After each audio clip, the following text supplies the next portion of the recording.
Shalom anak-anak MEM semuanya, kelas 6.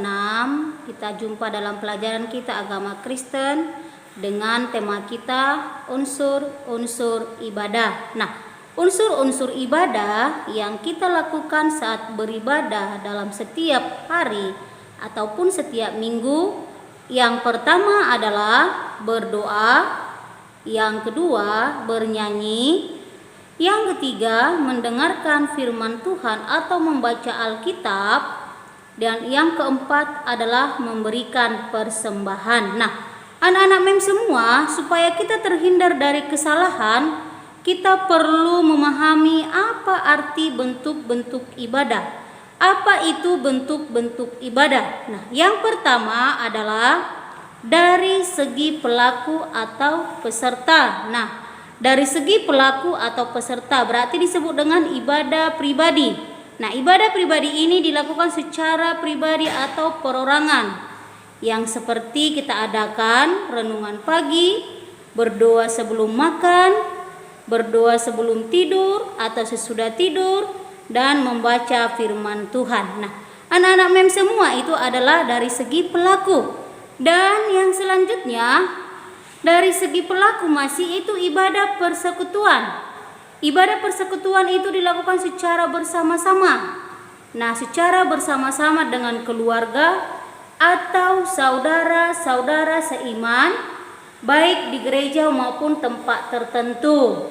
Jadi itu disebut dengan ibadah persekutuan, berarti lebih dari satu orang. Nah, itu disebut dengan ibadah persekutuan. Dan yang kedua adalah dari segi isi, yaitu dari segi isi. Nah, kebaktian yaitu ibadah singkat yang dilakukan oleh sekelompok orang untuk memuji dan memuliakan Tuhan. Dari segi isi disebut dengan kebaktian, yaitu ibadah singkat yang dilakukan oleh sekelompok orang untuk memuji dan memuliakan Tuhan. Yang kedua, perjamuan kudus dari segi isi. Apa itu perjamuan kudus? Yaitu ibadah memperingati pengorbanan Yesus Kristus di kayu salib untuk menebus dosa-dosa manusia. Disebut dengan perjamuan kudus. Nah, perjamuan kudus itu kita lakukan memperingati pengorbanan Yesus di kayu salib untuk menebus dosa-dosa manusia. Perjamuan kudus itu berupa yaitu makan roti dan minum anggur. Roti dilambangkan adalah tubuh Yesus, anggur dilambangkan adalah darah Yesus. Yang selanjutnya dari segi isi, penelaan Alkitab atau disebut dengan PA, yaitu ibadah menekankan penelaan atau mempelajari ayat-ayat Alkitab yang dibimbing oleh para pelayan gereja dengan buku pedoman yang telah dipersiapkan. Nah, ini sering kita lakukan dalam PA, baik itu di gereja maupun di dalam lingkungan sekitar kita. Dan yang selanjutnya retreat. Nah, ini sering dilakukan ya dalam gereja atau sekolah minggu. Retreat ini yaitu ibadah yang dilakukan di luar gereja sesuai dengan tempat yang telah ditentukan. Ini ibadah dilakukan di luar gereja ya, sesuai dengan tempat yang telah ditentukan. Yang ketiga, anak-anak MEM adalah dari segi makna. Nah, ibadah dari segi makna adalah sebagai upacara, yaitu kegiatan orang-orang percaya untuk memuji dan memuliakan Tuhan melalui nyanyian, doa, dan pendengaran firman Tuhan.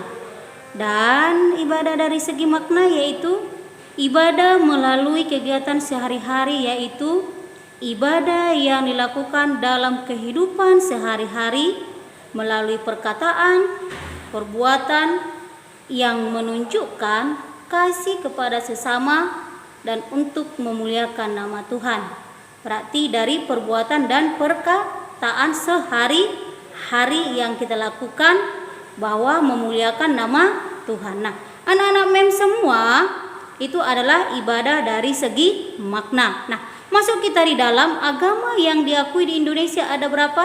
Ada 6 dan juga tempat ibadahnya. Nah, yang pertama adalah Kristen Protestan. Nah, di mana tempat ibadah Kristen Protestan? Adalah gereja.